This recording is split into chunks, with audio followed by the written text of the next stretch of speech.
Bienvenidos a El Amor que Vale. Hoy quiero hablarles acerca de los temas que enfrentamos. Amigos, vivimos en días peligrosos. La Biblia los llama en 2 de Timoteo 3:1, tiempos peligrosos. Creo con todo mi corazón y alma que la arena del reloj se acaba para esta generación y que estamos presenciando el fin de una era. Creo que Jesucristo viene pronto.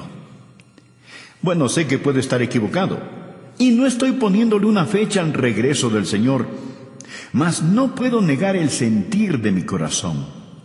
He predicado la Biblia desde hace mucho. Soy un observador de los tiempos y estudiante de la palabra de Dios.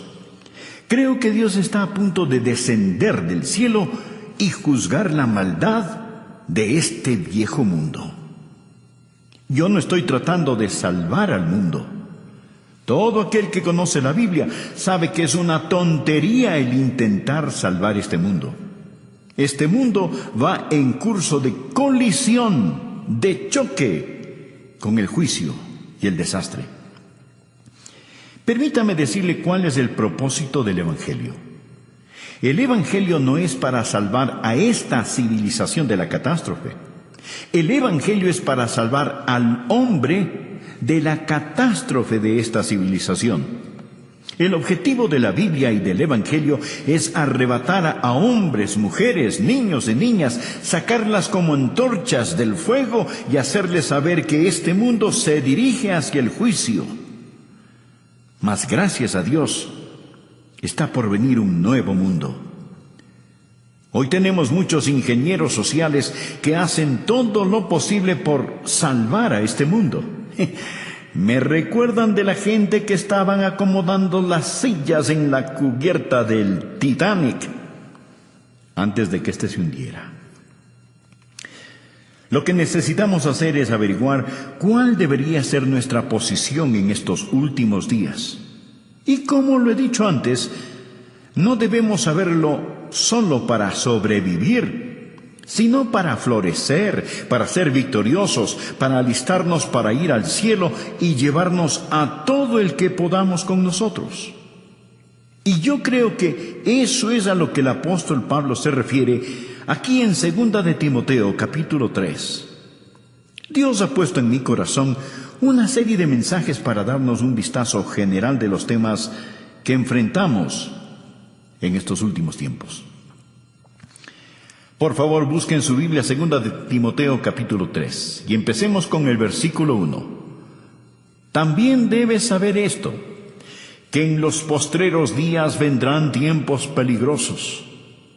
Esta palabra, peligrosos, en el original se usa solo una vez más en el Nuevo Testamento. En Mateo capítulo 8, verso 28. Habla de dos hombres endemoniados, y ahí está traducido feroces en gran manera.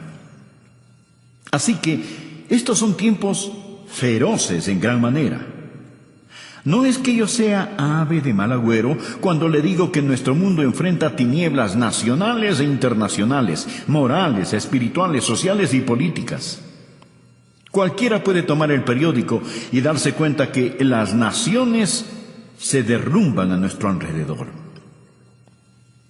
Usted dirá, pero es maravilloso lo que sucede en los países comunistas, el ver el derrumbe del comunismo. Bien, esto nos da una ventana para predicar el Evangelio.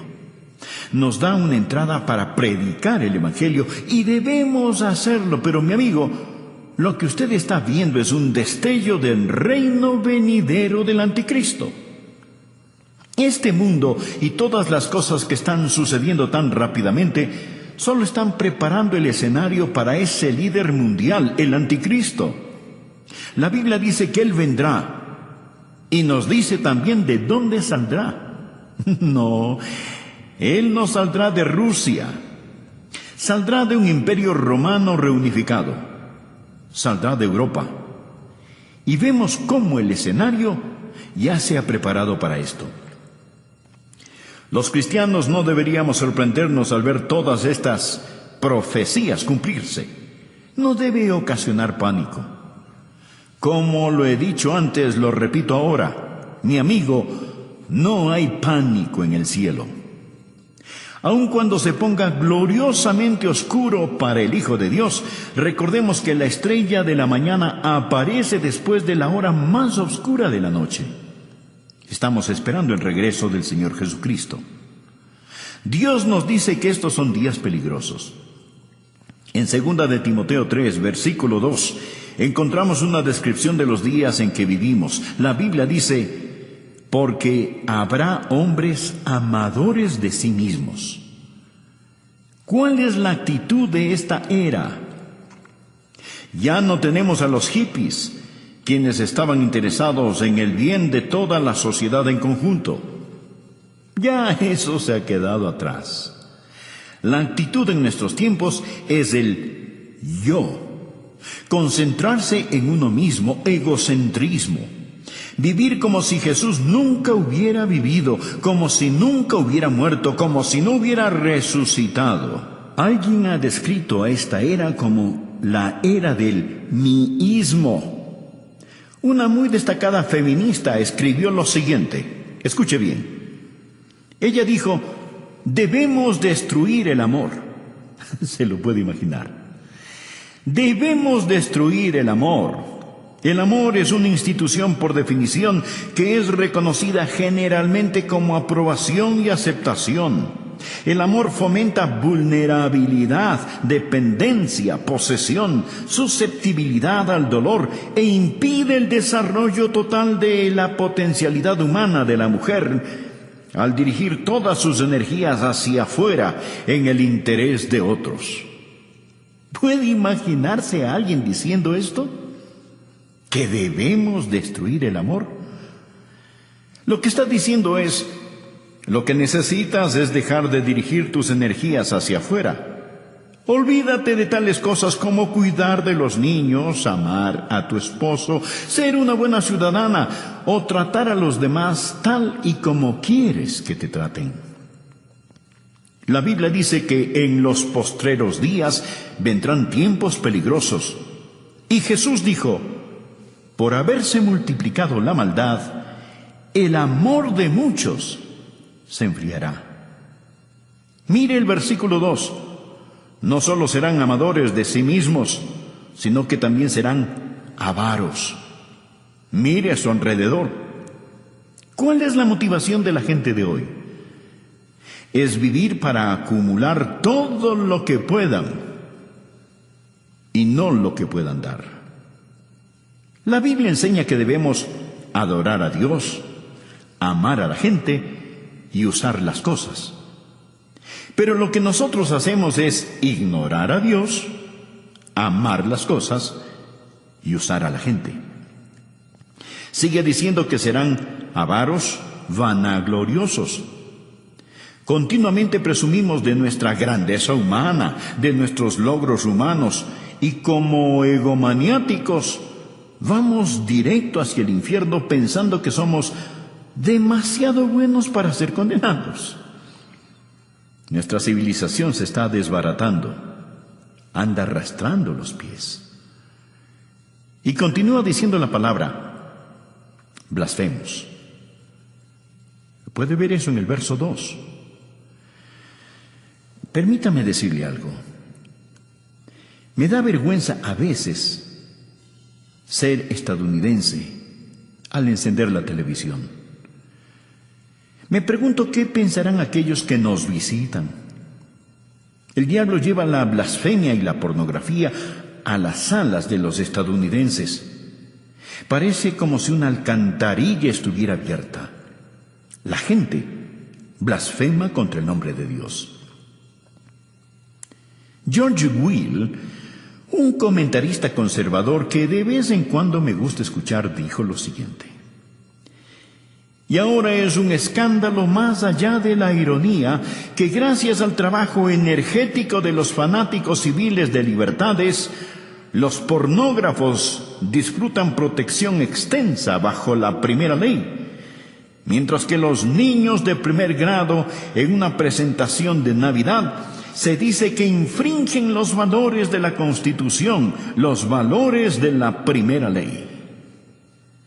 Pablo continúa diciendo que en los últimos días los niños serán desobedientes a los padres.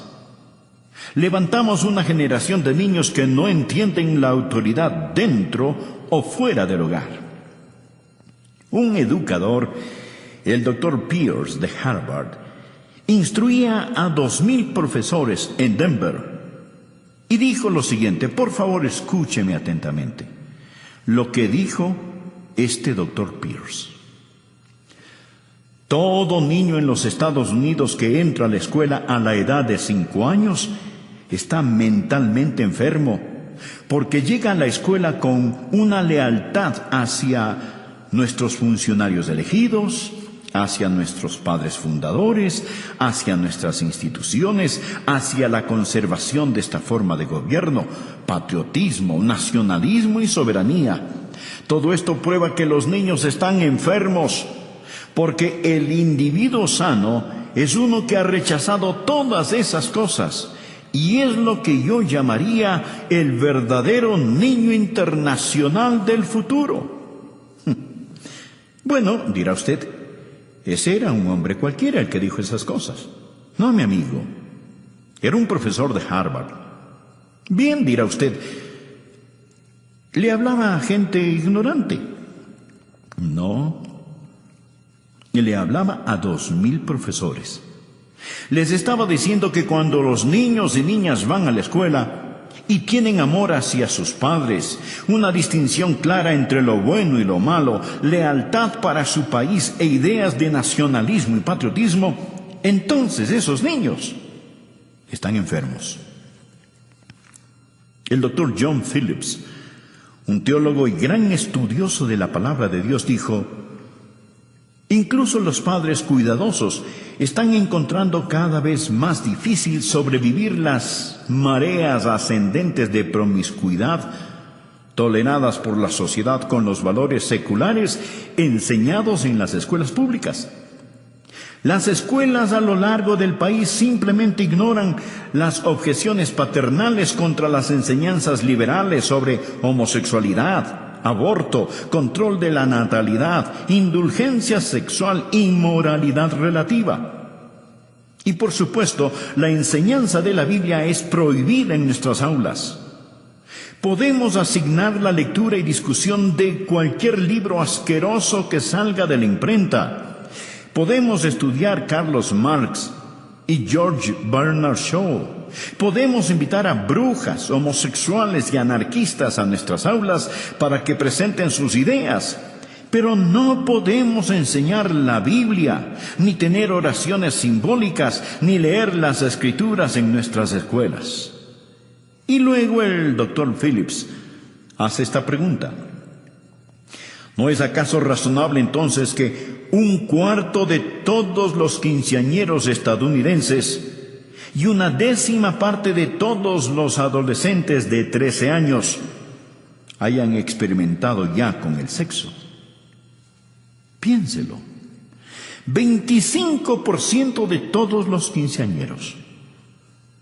Mi amigo, cuando yo estaba en la escuela, recuerdo que había algunos niños que hacían ciertas cosas, y todos sabíamos quiénes eran esos niños, y hablábamos de ello.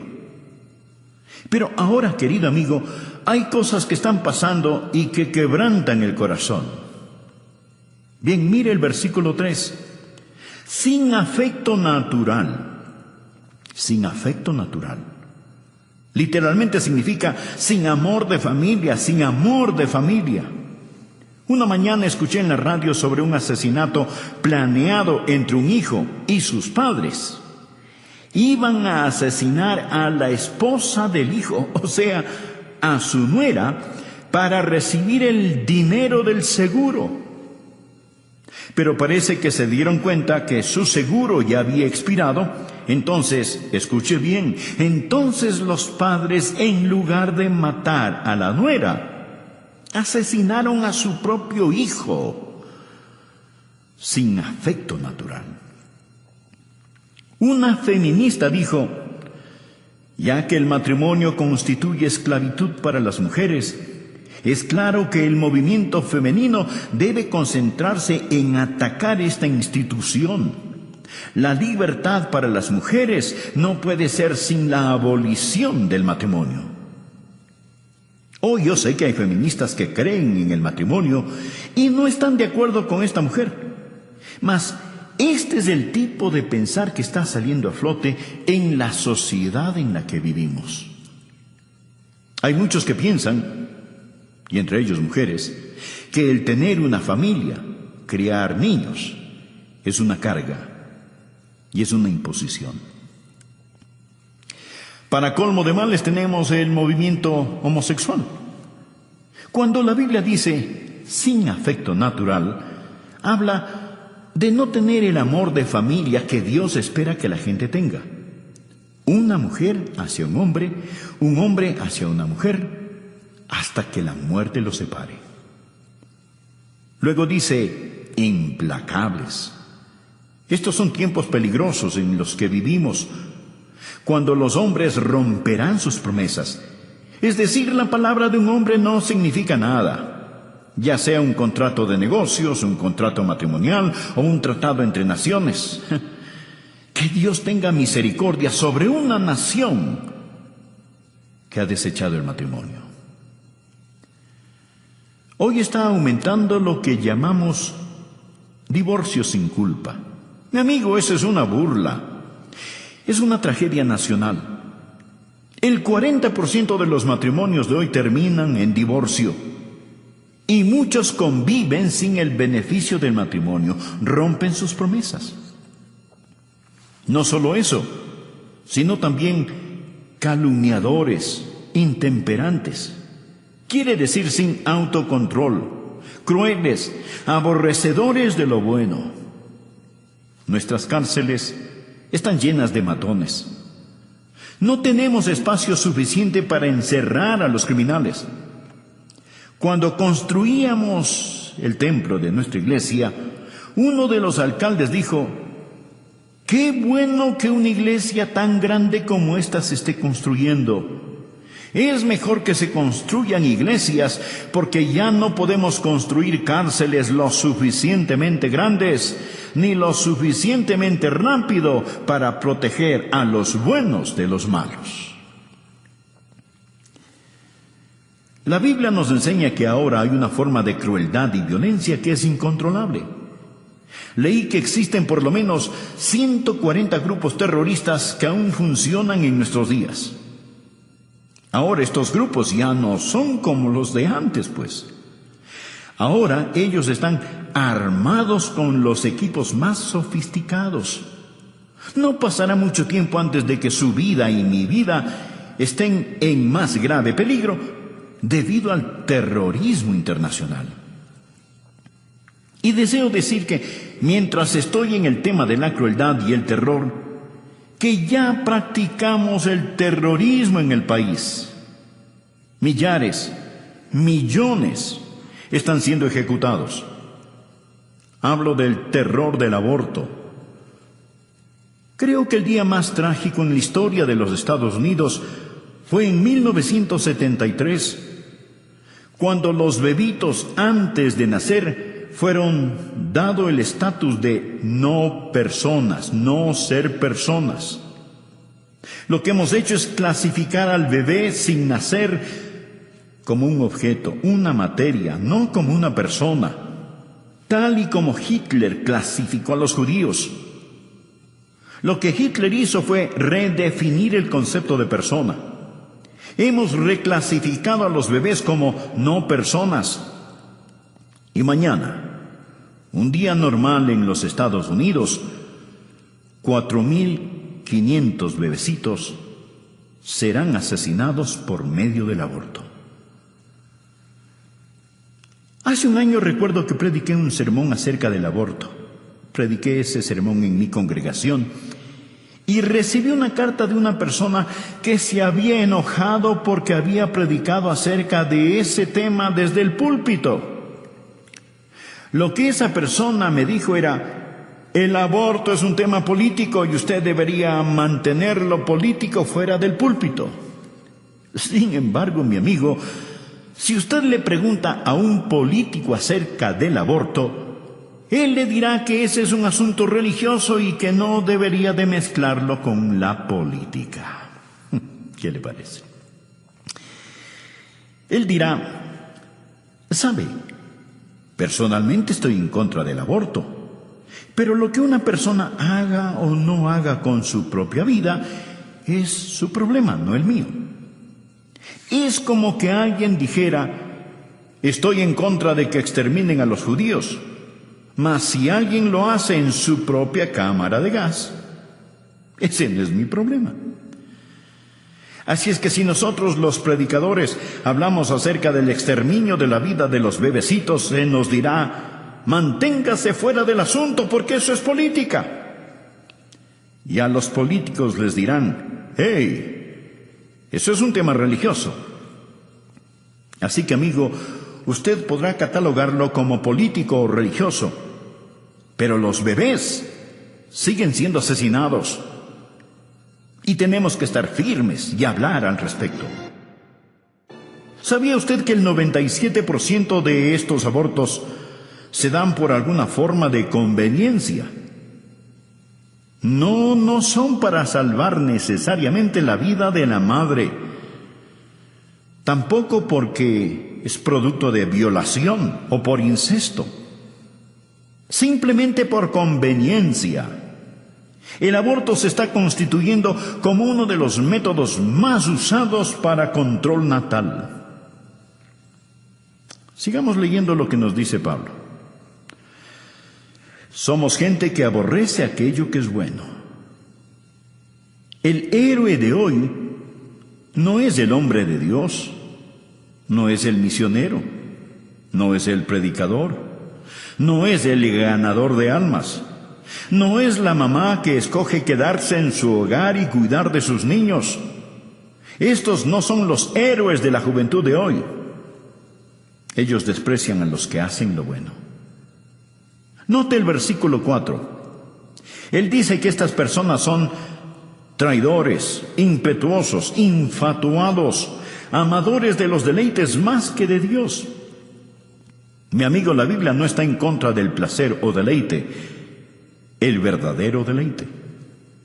No tenemos que escoger entre servir a Dios o al placer. En el Salmo 16, versículo 11, leemos, me mostrarás la senda de la vida, en tu presencia, o sea, en la presencia de Dios. En tu presencia hay plenitud de gozo, delicias o placeres, a tu diestra para siempre. Amigo, el camino a Jesús es el placer genuino. Pero el problema viene cuando tenemos una sociedad que ama más los placeres que a Dios. No sé cuántos me están escuchando en este momento por medio de este programa en sus casas, pero podrían ser más. Sin embargo, muchos prefieren escuchar programas seculares y mundanos antes que oír la palabra de Dios. Somos amantes de los placeres, más que amantes de Dios. Mire a su alrededor. Los hoteles, los teatros, los estadios, los clubes nocturnos están repletos. Es lo que podríamos llamar una explosión de placer. El domingo ha llegado a ser el día de hacer casi cualquier cosa, excepto adorar a Dios. Ya no llamamos el domingo el día del Señor, sino simplemente decimos que es el fin de semana. Amadores de los deleites, más que de Dios. Continuamos en el versículo 5. Que tendrán apariencia de piedad, pero negarán la eficacia de ella. A estos evita. Amigo, no hay escasez de religión, pero la mayoría de la gente no necesita religión. Necesitan abandonar la religión y entregarse a Jesucristo. ¿Qué dice la palabra? Que tendrán apariencia de piedad, pero negarán la eficacia de ella. Es una forma de religión sin poder y sin realidad. La participación religiosa está en todo su apogeo, pero también el índice del crimen. Así que algo anda desesperadamente mal. Hablamos de la religión sin la realidad. Leamos por favor el versículo 6. Porque de estos son los que se meten en las casas y llevan cautivas a las mujercillas cargadas de pecados, arrastradas por diversas concupiscencias. Lo que está diciendo es esto, que la religión falsa estará a la orden del día. La palabra mujercillas significa mujeres débiles, de carácter débil, criaturas impulsivas, susceptibles a las insinuaciones. Estoy convencido que se refiere a las mujeres liberadas, quienes han rechazado la autoridad de la palabra de Dios y de sus esposos, viviendo por el impulso. Y luego continúa diciendo, mujercillas cargadas de pecados, arrastradas por diversas concupiscencias. Las palabras cargadas con pecados no significan que sean degeneradas y pecadoras. No es eso lo que quiere decir. Ahora, podría ser cierto, pero no es eso lo que significa. Lo que verdaderamente significa es que llevan el gran peso del pecado. Todo hombre, mujer, joven y niño en este mundo lleva el peso del pecado. Eso es lo que les da trabajo a los psiquiatras. Por eso es que se venden tantos sedantes y se consume tanto alcohol, porque la gente trata de olvidar. No saben qué anda mal, puesto que existe este peso opresivo. Están cargados de pecados. Y sigue ahora describiéndoles aquí, observe y verá que son una presa fácil para el diablo. Mujercillas cargadas de pecados, arrastradas por diversas concupiscencias. ¿Qué significa esto? ¿Significa que desean sexualmente a los hombres? No. Significa literalmente diversas lujurias, toda clase de pasiones, deseos no satisfechos.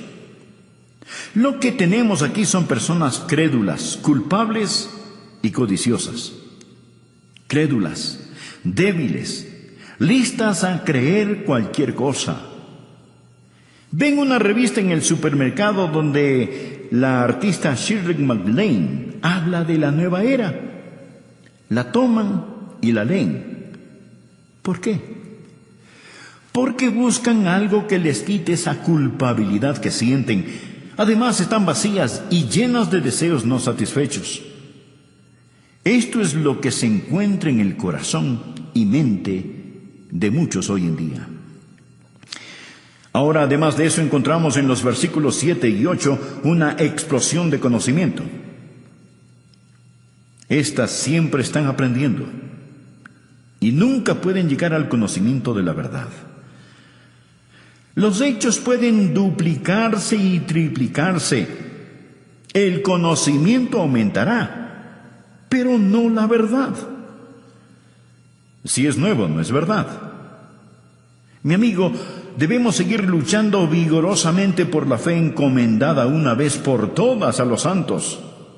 Esta es una generación en busca de alguna cosa nueva.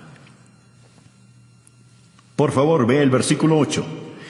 Y de la manera que Janes y Jambres resistieron a Moisés, así también estos resisten a la verdad, hombres corruptos de entendimiento, réprobos en cuanto a la fe. ¿Quiénes eran Janes y Jambres? Fueron los magos que se opusieron a Moisés al imitar y remedar sus milagros. En los últimos días, Satanás va a venir. En estos últimos tiempos, usted va a presenciar más milagros de los que jamás haya visto. La mayoría de ellos no serán hechos por Dios, sino por medio del poder de las tinieblas, el poder de Satanás. La Biblia dice que vendrá una explosión de milagros del ocultismo. Del mismo modo como Janes y Jambres se opusieron a Moisés y llevaron a cabo sus milagros. Muchos van a ser engañados por estos milagros. Estos, mi amigo, son tiempos peligrosos. Gracias a Dios no tenemos que enfrentarlos sin esperanza. Dios nos dice qué debemos hacer. Lo primero que debemos hacer es apartarnos nosotros mismos de estas cosas. Mire por favor el versículo 5, que tendrán apariencia de piedad, pero negarán la eficacia de ella. A estos evita. La gente necesita salirse de las iglesias liberales, de iglesias que no enseñan el Evangelio de Jesucristo. Necesita salir de este tipo de lugares. Tal vez usted dirá, pastor, ¿que acaso su iglesia es la única buena y verdadera iglesia? No, Dios sabe que no somos lo que deberíamos ser. Hay muchas iglesias bíblicas maravillosas que honran a Cristo, pero también hay muchas que no. Y hay personas que asisten a ellas y dicen, bueno, es que mi abuelita está enterrada en el cementerio que queda en el patio trasero de la iglesia. Mi amigo, si la abuelita pudiera, se levantaría y saldría de ese lugar. Le garantizo que eso es lo que haría. Y amigo, es lo que usted debería hacer también. Sature con su ausencia esos lugares que no enseñan el Evangelio de nuestro Señor Jesucristo. Escuche, estimado amigo. Nosotros debemos testificar a la gente de este mundo, pero no juntarnos con ellos. Segunda de Tesalonicenses 3:14 dice, si alguno no obedece a lo que decimos por medio de esta carta, a ese señaladlo y no os juntéis con él para que se avergüence. Y Romanos capítulo 16, versículo 17 dice, mas os ruego, hermanos, que os fijéis en los que causan divisiones y tropiezos en contra de la doctrina que vosotros habéis aprendido, y que os apartéis de ellos. Y en 1 Corintios 5:11, más bien os escribí que no os juntéis con ninguno que llamándose hermano fuere fornicario, o avaro, o idólatra, o maldiciente, o borracho, o ladrón. Con el tal ni aun comáis. Y 1 de Timoteo 6:5, que tendrán apariencia de piedad, pero negarán la eficacia de ella. A estos evita. La Biblia no dice que tenemos que poner nuestros brazos alrededor de la gente y decirles que sus ideas son tan buenas como las nuestras. Segunda de Juan 10 dice, si alguno viene a vosotros y no trae esta doctrina, no lo recibáis en casa, ni le digáis, bienvenido. La Biblia dice que en estos últimos tiempos debemos evitar a la gente que hemos descrito y necesitamos salirnos de las iglesias liberales, pero no solo es un llamado a salir, sino que también es un llamado a entrar a una iglesia bíblica. Padres de familia, ustedes necesitan asegurarse que sus hijos vayan a la escuela bíblica dominical, que se involucren en los diferentes programas. Jóvenes necesitan asegurarse que están dando un buen ejemplo al asistir continuamente a la iglesia y obedecer la palabra de Dios. Hebreos 10:25 nos dice que entre más se acerca el día del Señor, más necesitamos estar en la casa de Dios y con el pueblo de Dios, no dejando de congregarnos, como algunos tienen por costumbre, sino exhortándonos, y tanto más, cuanto veis que aquel día se acerca. Necesitamos practicar la separación del mundo y la comunicación con el pueblo de Dios. No va a ser muy fácil. Mi amigo, usted va a sufrir en estos últimos días, pero no le hará daño si usted tiene al Señor Jesús.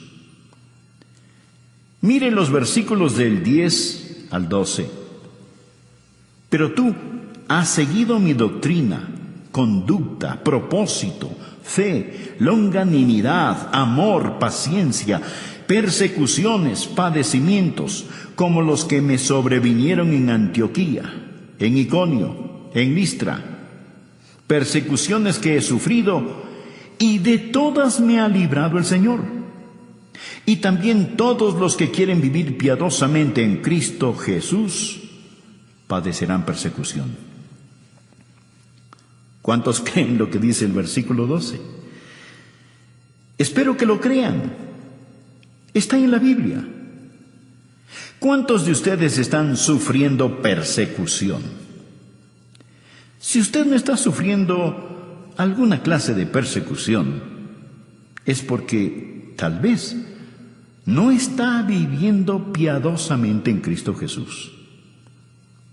Algunos piensan, bueno, si vivimos piadosamente escaparemos la persecución. No, no escapará. Mi amigo, Jesús no escapó la persecución. Pablo no se libró de la persecución. Usted tampoco se librará. Usted es una persona nacida 2 veces en un mundo de gente nacida solo una vez. Y estará yendo contracorriente todo el tiempo. Este mundo no le va a honrar si usted verdaderamente vive para el Señor Jesús. Le romperán la nuca si es que pueden hacerlo. Vean lo que dice el versículo 13. Mas los hombres malos y los engañadores irán de mal en peor, engañando y siendo engañados. Usted me preguntará, Pastor Rogers, ¿se está poniendo mejor o peor este mundo? Y la respuesta es sí. Los malvados y los engañadores irán de mal en peor, engañando y siendo engañados. Pero el pueblo de Dios, al acercarse en la segunda venida de Jesús, creo que estará brillando más y más. Veo que a pesar de toda la letanía de problemas, hoy más que antes, conozco a más gente que conoce y ama al Señor Jesús, que cree en la Biblia y tienen doctrina sana y firme. La otra noche fui a escuchar un debate entre Philip Shafley y Sarah Weddington, la abogada que hizo legal el matar a bebecitos pequeños. Mientras escuchaba el debate, mi corazón se entristeció cuando vi cómo unos jóvenes celebraban y aplaudían la idea de que bebés antes de nacer pudieran ser aniquilados. Mas déjeme decirle también que me sentí animado cuando vi a otro grupo de jóvenes con rostros brillantes y de aspecto inteligente, muchos de ellos miembros de nuestra iglesia, que estaban allí en el nombre de Cristo y defendían aquello que es verdad. Amigo, es mejor que usted sepa dónde está parado y qué es lo que cree, porque va a ponerse de mal en peor. El diablo hará su trabajo al engañar. Existe todo tipo de charlatanes y esto va a empeorar. ¿Qué debe hacer usted? ¿Qué debe hacer la gente joven, adulta, los ancianos en estos días? Mire el versículo 14. Pero persiste tú en lo que has aprendido y te persuadiste, sabiendo de quién has aprendido, y que desde la niñez has sabido las sagradas Escrituras, las cuales te pueden hacer sabio para la salvación por la fe que es en Cristo Jesús. Recuerde lo que usted ha aprendido. No dude en la oscuridad lo que Dios le ha mostrado a usted en la luz. Recuerde la palabra de Dios y de quién la aprendió. Yo no llegué aquí ayer. He estado aquí muchos años predicando la Biblia. Recuerde lo que ha aprendido y recuerde de quién lo aprendió. ¿Sabía que la Biblia habla de espíritus seductores y doctrinas de demonios? Una joven que era miembro de mi iglesia en la Florida fue a estudiar a una universidad que tenía un aire de religiosidad. Pero los profesores liberales comenzaron a tomar la Biblia y descuartizarla. Luego le dijeron, no regrese a casa, a su iglesia, contándoles todo esto. Ellos no lo entenderían. Esto es lo que creemos. Esto es lo que los eruditos modernos dicen. Y ella dijo, eran buenas personas y casi me convencieron, Pero pastor, luego me recordé de lo que usted había enseñado y en la forma en que usted vive, y supe que ellos estaban equivocados. Esto es lo que el apóstol Pablo está diciendo. No te dejes llevar por esos vientos de doctrinas, pero persiste tú en lo que has aprendido y te persuadiste sabiendo de quién has aprendido. Amigo, Dios nos ha dado su palabra, y todo lo que yo le hable va a venir a través de la palabra. Versículo 15. Dios nos ha dado las sagradas escrituras, las cuales te pueden hacer sabio para la salvación por la fe que es en Cristo Jesús. Toda la escritura es inspirada por Dios y útil para enseñar, para redarguir, para corregir, para instruir en justicia, a fin de que el hombre de Dios sea perfecto, enteramente preparado para toda buena obra. Mi amigo, todo lo que necesitamos para vivir en estos últimos tiempos está aquí en la Biblia. Necesitamos saturarnos con la palabra de Dios, ser motivados por el Espíritu de Dios y estar activos en la obra de Dios. Vayamos rápidamente al libro de Hebreos, capítulo 11.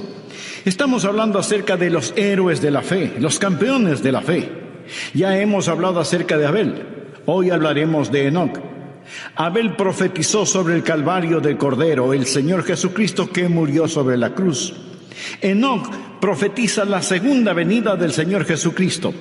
El mensaje de hoy le ayudará a usted a estar listo para el rapto, porque aprenderá a caminar con Dios. Busque el versículo 5 del capítulo 11 de Hebreos. Por fe Enoc fue traspuesto para no ver muerte. Esto quiere decir que él nunca murió. Fue llevado directamente al cielo sin morir y no fue hallado. O sea que lo buscaron por todas partes, pero no lo encontraron, porque lo traspuso Dios. Y antes que fuese traspuesto, tuvo testimonio de haber agradado a Dios. ¿Agrada usted a Dios con su testimonio? Bueno, la Biblia dice, sin fe es imposible agradar a Dios, porque es necesario que el que se acerca a Dios crea que le hay y que es galardonador de los que le buscan. Mi oración es que hoy usted pueda agradar a Dios, y la manera de agradar a Dios es caminando con Dios.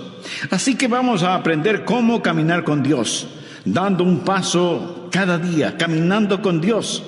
Porque cuando usted es un creyente, usted no es simplemente una persona que hizo una decisión. Usted es una persona que tiene una vida de íntima amistad con Dios, caminando con Él día a día. Permítame mencionar algunas cosas de esa vida que tenemos con nuestro Señor, y anhelo que Dios imprima estas cosas en su corazón. Primero, el caminar con Dios es una vida de fe. Veamos el capítulo 5 del Génesis. Esto es muy interesante porque en ese capítulo tenemos la historia sobre la cual habla el libro de Hebreos. De muchas maneras, el capítulo 5 de Génesis parece la sección necrológica de un periódico. Mire, por ejemplo, el versículo 8. Y fueron los días de Set 912 años. Eso es un tiempo muy largo para vivir, pero note cómo termina. Y murió. Versículo 11. Y fueron todos los días de Enoc 905 años, mucho tiempo. Y murió. Vean lo que dice el versículo 14. Y fueron todos los días de Cainán 910 años y murió. Y ahora el versículo 17. Y fueron todos los días de Mahalalel 895 años y murió. De cada uno de ellos se dice, y murió, y murió, y murió. Vaya qué monotonía, ¿no le parece? Pero quiero que note un nombre que sobresale como una gardenia en este desierto de muerte. Mire el versículo 21. Vivió Enoc 75 años y engendró a Matusalén. Y caminó Enoc con Dios después que engendró a Matusalén 300 años y engendró hijos e hijas. Y fueron todos los días de Enoc 365 años. Caminó pues Enoc con Dios y desapareció porque le llevó Dios. No dice que murió, fue arrebatado, fue llevado directamente al cielo. Ahora, ¿qué es lo que pone en evidencia esa vida? Primero, que la vida que camina con Dios es una vida de fe. Leamos nuevamente Génesis 5:24. Caminó pues Enoc con Dios y desapareció porque le llevó Dios. Ahora vea lo que dice Hebreos 11:5. Por la fe Enoc fue traspuesto para no ver muerte, y no fue hallado porque lo traspuso Dios. Y antes que fuese traspuesto, tuvo testimonio de haber agradado a Dios. ¿Cómo es que Enoc agradó a Dios? El versículo 6 tiene la respuesta, pero sin fe es imposible agradar a Dios. ¿Cómo agradó Enoc a Dios? Caminando con Dios. ¿Cómo caminó Enoc con Dios? Creyendo en Dios. Así que la vida de un caminar con Dios es sencillamente una vida de fe. Pero ¿de dónde obtuvo Enoc esa fe? Bueno, la obtuvo de la palabra de Dios. Esa es la forma en que yo la obtuve. Esa es la forma en que usted la obtiene. Romanos 10:17 dice: así que la fe es por el oír, y el oír por la palabra de Dios. Ahora escúcheme atentamente. Usted nunca tendrá la fe aparte de la voluntad de Dios. La fe no está adivinando la voluntad de Dios. La fe es aprender la voluntad de Dios y creer a Dios. Fe es escuchar la voz de Dios y creerla. Pero la fe viene por el oír, y el oír por la palabra de Dios. Esa palabra puede ser por medio del Espíritu Santo, puede ser a través de las páginas de las Escrituras, pero no es algo que usted lo dice y lo reclama. Dios habla y usted lo cree. Usted lo cree. Eso, mi amigo, es fe. Y sin fe es imposible agradar a Dios. ¿Desea usted caminar con Dios? Espero que sí. Entonces usted tiene que experimentar el caminar por fe. Algunas veces leemos el libro de Génesis en el Antiguo Testamento y decimos: ¿qué sabían ellos? No sabían nada entonces. Gente rústica, ignorante, arando con azadones. No tenían televisión, ni computadoras, ni internet. ¿Qué sabían ellos? Se sorprendería el saber lo que Enoc, el séptimo hijo de Adán, sabía. Por ejemplo, ¿sabía usted que Enoc fue un profeta? Anote el margen Judas, versículo 14. De estos también profetizó Enoc, séptimo desde Adán, diciendo: he aquí vino el Señor con sus santas docenas de millares. Amigo, piensa en esto. Aquí está un hombre, solo 7 generaciones después de Adán, profetizando la segunda venida de Jesucristo. Verá, el libro de Génesis es el semillero de toda la Biblia. Puede ver el Calvario al estudiar a Abel. Y ahora ve la segunda venida de Jesucristo al estudiar a Enoc, quien proféticamente dice: el Señor viene, y viene seguido por los ejércitos del cielo. Habla de ese glorioso tiempo cuando Jesucristo, el Hijo de Dios, va a traer a todos sus redimidos, que ahora están en el cielo con Él, de regreso a la tierra para la batalla de Armagedón. ¿No es eso algo maravilloso? Bien, Enoc tuvo fe. ¿Dónde obtuvo esa fe? ¿Cómo la escuchó? ¿Quién le enseñó a Enoc? ¿Cómo es que Enoc se volvió profeta? Sabía que Enoc fue contemporáneo de Adán. Sabía que Adán caminaba con Dios en el jardín del Edén. ¿Puede imaginarse eso? ¿Puede imaginarse la clase de entrenamiento teológico que tuvo Adán? ¿Puede imaginarse a Dios compartiendo gloriosas verdades con Adán? Adán supo todas estas cosas, y Adán y Enoc fueron contemporáneos y vivieron como tales. Al estudiar la Biblia, usted va a descubrir que cuando Enoc nació, Adán tenía 622 años de edad. Usted piensa: uy, qué viejo. Permítame decirle que estaba en la primavera de su vida. Recuerde que Adán vivió 930 años. Él y Enoc caminaron juntos por 308 años. Piensa en todas las cosas que seguramente Adán le enseñó a Enoc acerca de la palabra de Dios. Ya me imagino a Enoc diciendo: Adán, ¿cómo te sentías en el Edén? ¿Qué sentías cuando tú y Dios caminaban juntos en el jardín? Y puedo ver a Adán con lágrimas en sus ojos y un temblor en su voz respondiendo: Enoc, el caminar con Dios era simplemente maravilloso. Juntos caminábamos por las florecidas praderas, cruzábamos exuberantes bosques, ascendíamos nevadas montañas, bebíamos las frescas aguas de cristalinos arroyos. Oh, el caminar con Dios era simplemente maravilloso. Y Enoc escuchaba a Adán. Y ahora Enoc es un profeta de Dios, caminando con Dios. Pregunta: ¿quiere usted caminar con Dios? Quiero decir, ¿quiere usted en verdad caminar con Dios? No hablo solo de asistir a una iglesia, no hablo de solo saber los hechos en forma literal o académica. Quisiera que Dios sea más real para usted que la persona que está ahora mismo junto a usted. Eso es posible. Por lo tanto, ponga atención. Este caminar con Dios empieza con fe.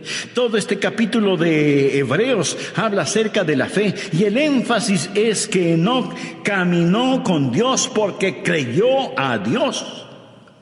Segundo, el caminar con Dios no es solo una vida de fe, sino que se transforma en una vida de compañerismo. Usted da el paso de fe y camina en compañerismo. La Biblia dice en Génesis 5:22: y caminó Enoc con Dios después que engendró a Matusalén 300 años y engendró hijos e hijas. Y en Hebreos 11:5 y 6 dice: por la fe Enoc fue traspuesto para no ver muerte, y no fue hallado porque lo traspuso Dios. Y antes que fuese traspuesto, tuvo testimonio de haber agradado a Dios. Pero sin fe es imposible agradar a Dios, porque es necesario que el que se acerca a Dios crea que le hay, y que es galardonador de los que le buscan. Enoc y Dios, caminando mano a mano en íntima comunión y compañerismo. Amigo, ¿tiene usted esa clase de compañerismo con Dios? Yo la tengo. Lo digo no para vanagloriarme, sino para alabar al Señor. Se lo digo, y Dios sabe que no es una exageración. Jesucristo es tan real para mí como reales son los miembros de mi iglesia y como son reales ustedes que me escuchan. Le conozco, Él es real para mí. El apóstol Pablo escribió: yo sé a quién he creído. Note que él no dijo: yo sé en quién he creído. Esa es la forma en que mucha gente cita ese versículo erróneamente. Pablo no quería una preposición entre él y Cristo. Yo sé a quién he creído. No dijo: yo sé cosas acerca de Jesús. Por supuesto que las sabía, pero dijo: conozco a Jesús. Usted puede saber cosas acerca de una persona sin jamás llegar a conocer a esa persona. Pero en relación con el Señor Jesucristo, usted tiene que llegar a conocerle íntimamente. La vida de fe es una vida de amistad y de compañerismo. En Amós 3:3 leemos: andarán dos juntos si no estuvieren de acuerdo. Ya note al margen el siguiente versículo. Es uno de los grandes versículos en el Antiguo Testamento, Miqueas 6:8. Oh hombre, Él te ha declarado lo que es bueno. ¿Quiere usted saber lo que es bueno? ¿Quiere usted escuchar algo bueno? ¿Qué pide Jehová de ti? Solamente hacer justicia y amar misericordia y humillarte ante tu Dios. Dios está diciendo: muestra misericordia a la gente, sé justo y camina conmigo. ¿Qué es lo que Dios quiere? Y algunas personas dicen: bueno, Dios quiere que le sirvamos. Mi amigo, si Dios lo único que quiere es servicio, Él puede utilizar ángeles. Ellos harían un mejor trabajo que nosotros, siempre obedeciendo instantáneamente y realizando el trabajo con poder. Pero Dios no quiere un mero servicio. Por supuesto que debemos servirle, pero Él no nos creó para eso. Otros dicen: Dios quiere eruditos y quiere que aprendamos todos los hechos acerca de Él. No, pero Él sí quiere que estudiemos. Dios no tiene ningún respeto para la ignorancia como resultado de la ociosidad. Pero entonces, en definitiva, ¿qué es lo que quiere Dios? Dios quiere caminar con usted. ¿Por qué lo creó? Lo creó a su imagen para poder tener compañerismo con usted. ¿Sabía que usted puede saber mucho acerca de Él y sin embargo no conocerle? Voy a leer para usted parte de un ensayo escrito por un estudiante de 17 años en un colegio cristiano. El ensayo se refiere a Jesús. Al escucharlo usted probablemente dirá: ese es un buen ensayo. Pero de antemano le voy a decir quién lo escribió para que usted lo vaya evaluando. Lo escribió Karl Marx, el fundador del comunismo ateo. El hombre que escribió ese maléfico libro El Capital. El hombre que ha causado más miseria, más derramamiento de sangre, más odio, más violencia, más división que ningún otro hombre. Sin embargo, Karl Marx escribió lo siguiente cuando tenía 17 años de edad. Escuche. Si examinamos la historia de la naturaleza del hombre como individuo, constantemente observamos la chispa de la divinidad en su pecho. El entusiasmo por aquello que es bueno, la lucha por sabiduría, el anhelo por la verdad está sofocado por las llamas del deseo y la avaricia.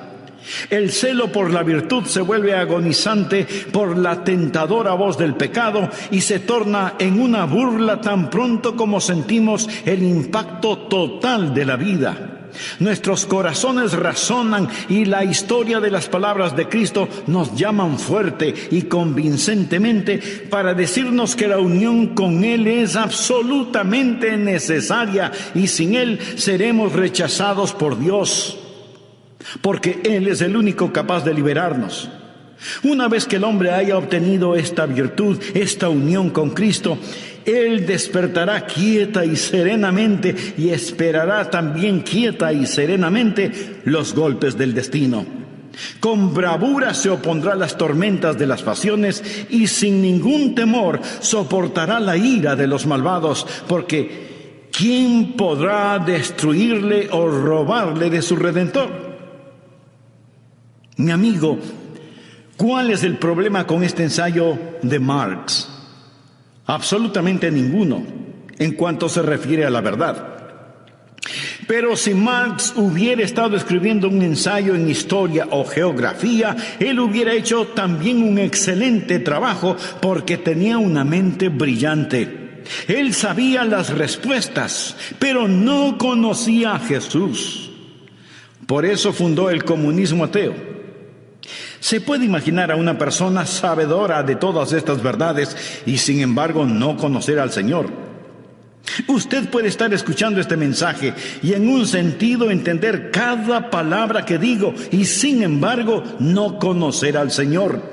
Dios le hizo para que usted tenga comunión con Él. Es una vida de íntimo compañerismo y usted camina con Él y Él camina con usted y usted oye su voz. Amigo, ¿camina Dios con usted?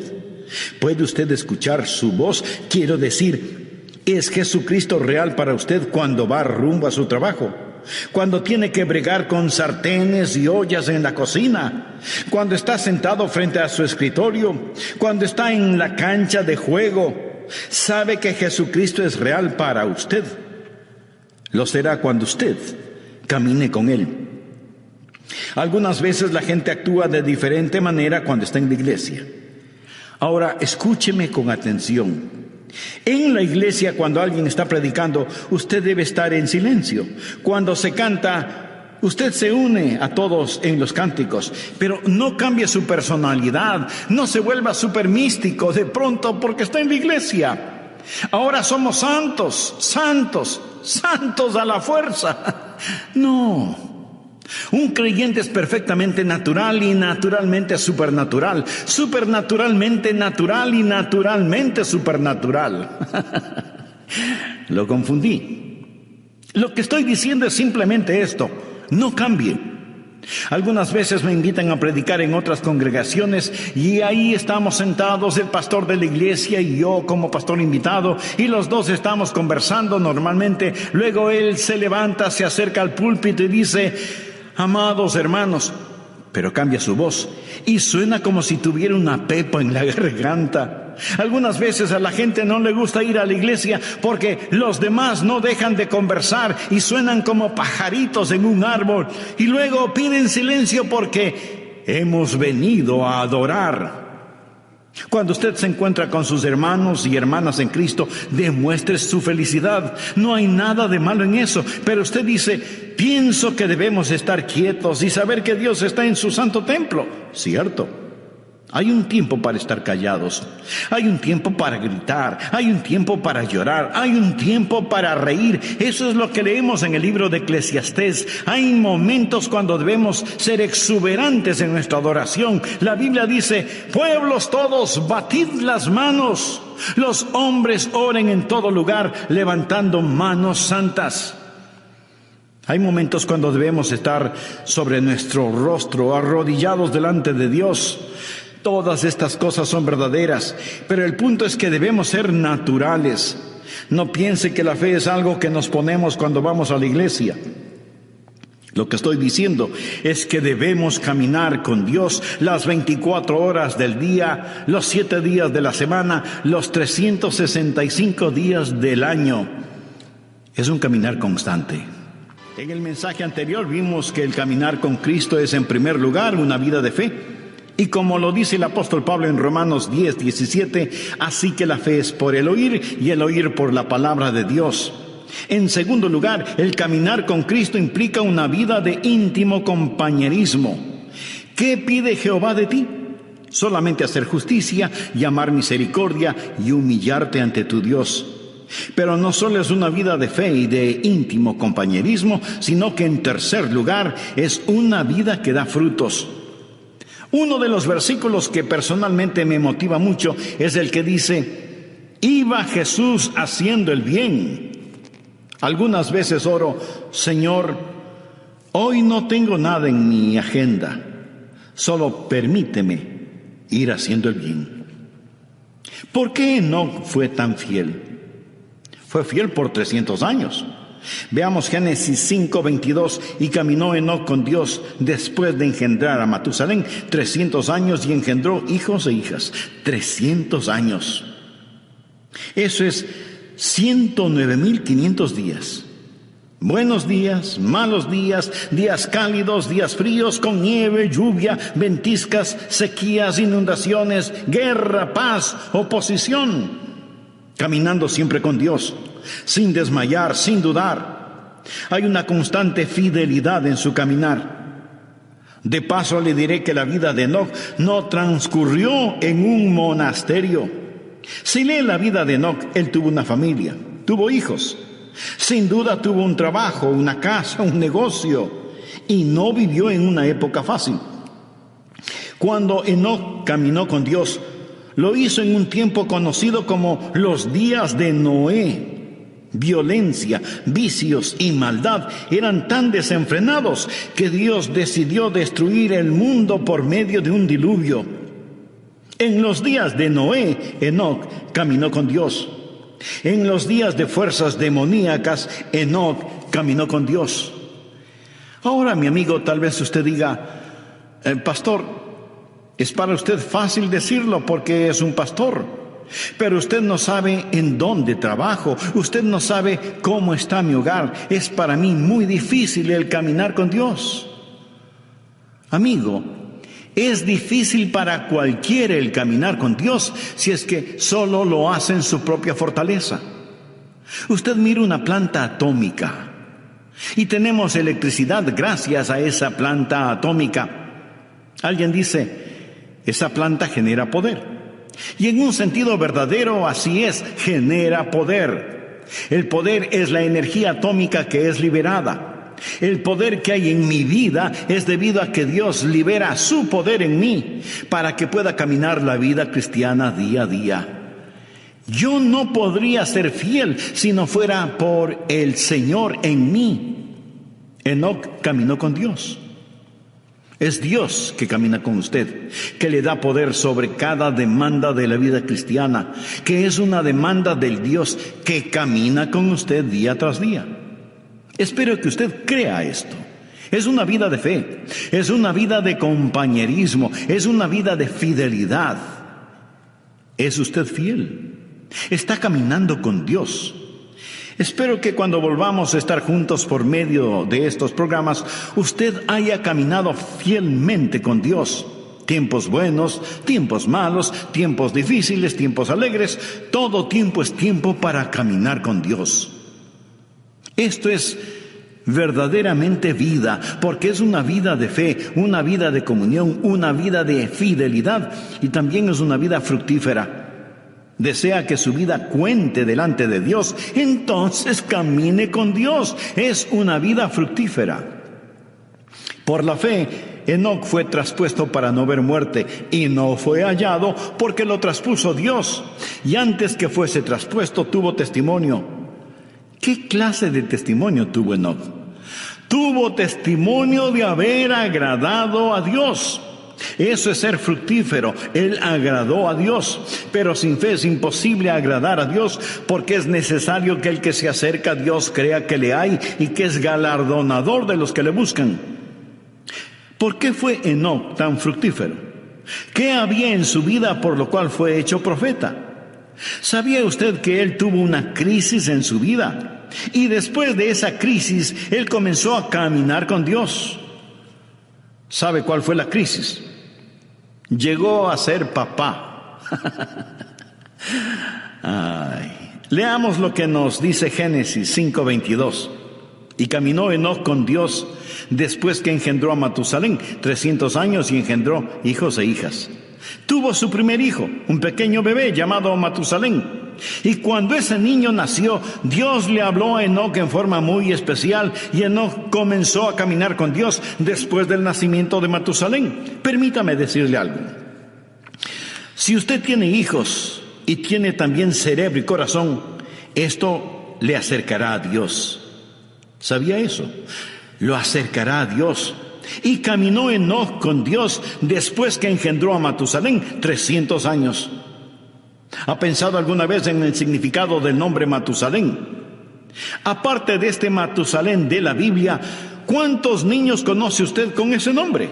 Yo por lo menos no conozco a ninguno. Sin duda los habrá, porque hay padres que ponen a sus hijos nombres muy extraños.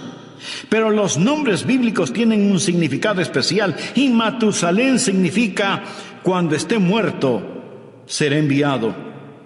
¿Se imagina a alguien poniendo a su hijo por nombre cuando esté muerto, será enviado? ¿Qué quiere decir esto? Dios dijo a Enoc, voy a destruir el mundo con un diluvio. Y Enoc preguntó, Dios, ¿cuándo vas a hacer esto? Y Dios le dijo, ¿ves este pequeño bebé? Se refería a Matusalén. Cuando muera, será enviado. La Biblia dice en Amós 3:7, porque no hará nada Jehová el Señor sin que revele su secreto a sus siervos los profetas. Recuerde que Enoc fue un profeta. Y Dios le dijo, ¿ves este pequeño bebé? Cuando muera será enviado. Se sobreentiende que el diluvio será enviado, así que cada vez que el pequeño Matusalén se enfermaba o le daba fiebre, Enoc se preguntaba si el tiempo para el diluvio había llegado. Cuando muera, será enviado. ¿Cuántos años vivió Matusalén? Esto explica el misterio. Matusalén vivió más que ningún otro hombre en toda la historia, 969 años. ¿Está listo para un rompecabezas? ¿Quién es el hombre más viejo que ha vivido y que murió antes que su padre? No lo piense tanto. Fue Matusalén. Él murió antes que su padre porque su padre, Enoc, nunca murió. ¿Por qué vivió Matusalén 969 años? El Nuevo Testamento nos lo dice, por la paciencia de Dios. La Biblia nos dice que el Señor es paciente para con nosotros, no queriendo que ninguno perezca, sino que todos procedan al arrepentimiento. Así que Dios se mantuvo dando un día más y otro día más y otro día más. Dios esperó 969 años antes de enviar el diluvio, porque Dios es un Dios de misericordia. Dios siempre está esperando que más gente se salve. Y si alguien pregunta, ¿por qué Jesús no viene ahora mismo en esta época? Mi amigo, porque Dios está esperando que más gente se salve. En 2 de Pedro 3, desde el versículo 4 leemos, ¿dónde está la promesa de su advenimiento?